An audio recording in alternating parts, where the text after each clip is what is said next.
you on here first? I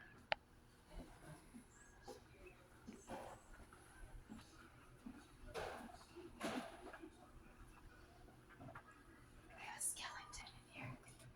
I have my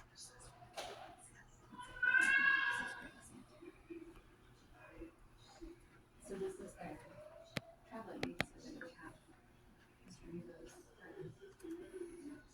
various exhibits.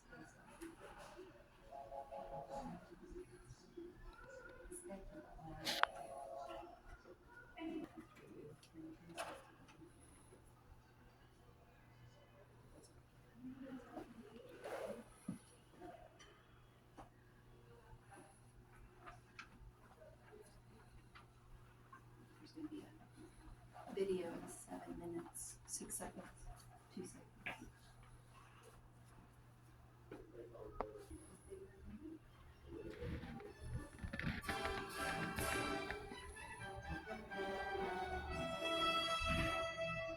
He went for thrills rather than laughs, and heart and pathos rather than corn.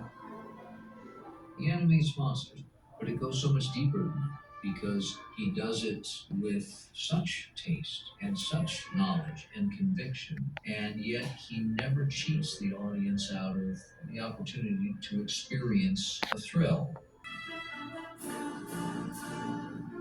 This is Dynamation. This is Dynamation.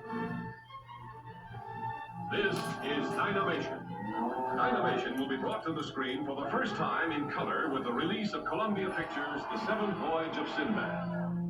I first encountered the work of Ray Harryhausen when I saw The Seventh Voyage of Sinbad in 1958. And that was a really dramatic, exciting introduction because it had color, it had monsters like nobody had ever seen. It kind of showed me at age changed my life in many ways.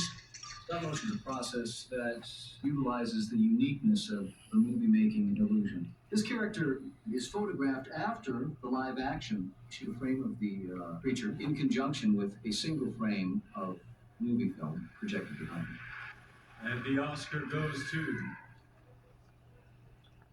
Jim Rigel, Joe Lettieri, Randall William Cook, and Alex Funke for The Lord of the Rings, The Two Towers.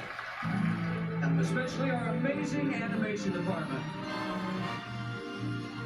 You see that as a seven-year-old. Well, it's spoiled.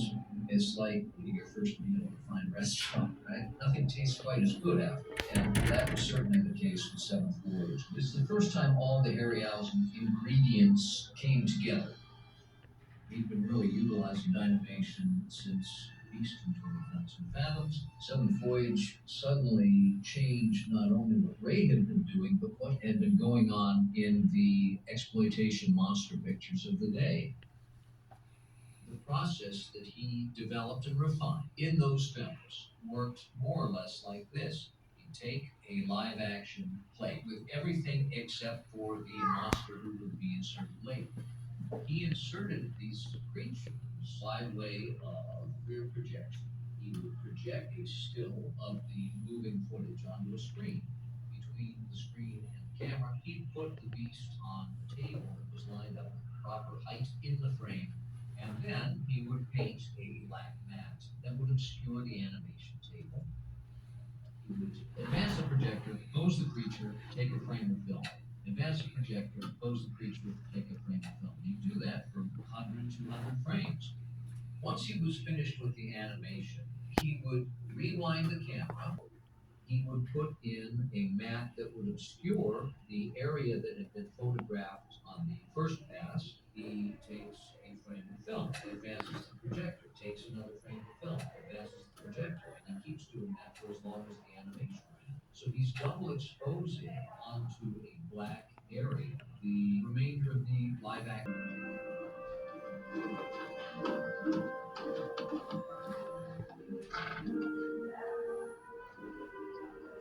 When the magician tells you that it takes wires to rattle the magic, you start looking for those wires. You don't want to tell them that the magic isn't magic because it stops being magic. It's a stance that he certainly was able to retain, even in shots where everything is real, nothing is real.